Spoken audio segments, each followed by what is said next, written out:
போராட்டம் நடக்கக்கூடிய இடத்துக்கு நேரடியா வரீங்களா? ஏன்னா காலையில இருந்து கோரிக்கை வச்சிருந்தாங்க. இப்ப நீங்க பேசியிருக்கீங்க, இருந்தாலும் அந்த இடத்துக்கு நீங்க நேரடியா போறதுக்கான வாய்ப்பு.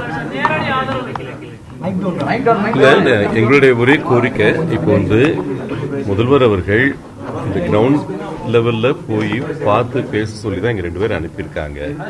அந்த டீம் ஒரு 12 பேர் தேர்ந்தெடுத்து இங்க அனுப்பி இருக்கிறாங்க. அவங்க கூட நாங்க சொல்லியிருக்கோம், என்ன எல்லாம் முதல்வர் எங்களை ஆத்தரைஸ் பண்ணாரோ அதைத்தான் நாங்க சொல்லியிருக்கோம். எங்களை பொறுத்த வரைக்கும் குழந்தை குட்டிகளை வச்சு அங்க அவங்கள உதைக்கிறது என்ன விதத்துல நியாயம் எனக்கு படல.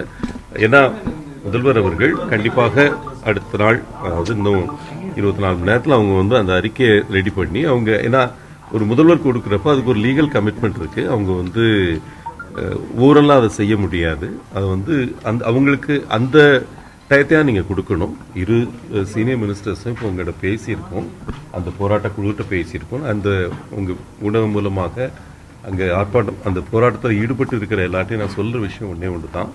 நம்புங்க, மாநில அரசாங்கத்தை பொறுத்த வரைக்கும் உங்களுடைய உணர்வுகளை நாங்கள் முழுக்க மதிக்கிறோம். உங்க குரலாக மத்திய அரசாங்கத்திட்ட ஒலிக்கிறதுக்கு நாங்கள் ரெடியா இருக்கோம். அதை வெகு விரைவில் செய்யறதுக்கு ரெடியா இருக்கோம். இதை நீங்க மதித்து இந்த டயத்துல அங்க அந்த போராட்டத்தை கைவிட்டு செல்வது எங்களுடைய கோரிக்கை. ஏன்னா இது தேவையில்லாம ஒருத்தர் சந்தேகப்பட்டுக்கிட்டு இருக்கிறது தேவையில்லை நாங்கள் நினைக்கிறோம். நீங்க எப்ப நீங்க ரீஅசம்பிள் பண்ணாலும் பண்ணிக்கலாம், அதுல ஒன்றும் பெரிய கஷ்டம் கிடையாது. ஏன்னா எல்லாரும் இங்க 10 பேருக்கும் 12 பேருக்கும் கண்டிப்பா தெரிஞ்சிருக்கும்னு நினைக்கிறேன். we are earnest about this. நாங்க இதை மனப்பூர்வமாக நாங்க இந்த 3 கமிட்மெண்ட்ஸும் கொடுத்துருக்கிறோம்.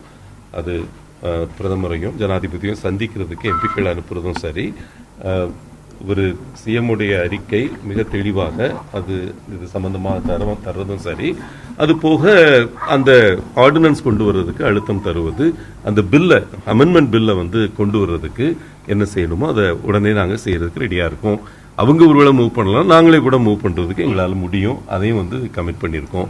எல்லாம் கமிட் பண்றப்ப நீங்க இந்த நேரத்தில் இந்த போராட்டம் வாபஸ் பெற்றுக் கொள்ளப்பட்டால் அது முறையா இருக்குன்றது எங்களுடைய கருத்து. அவங்க பேசிட்டு முடிவெடுக்கணும். இப்ப நாங்க பேசுறதுல அர்த்தம் இருக்கிறதா படல எனக்கு. ஏன்னா இவங்க போராட்ட குழுன்னு இருக்கிறதுக்கு அது அர்த்தம் இல்லாம இருக்காது. அதனால அவங்க போய் பேசட்டும், பேசிட்டு நல்ல முடிவு எடுக்கிறதுக்கு நான் விரும்புறேன்.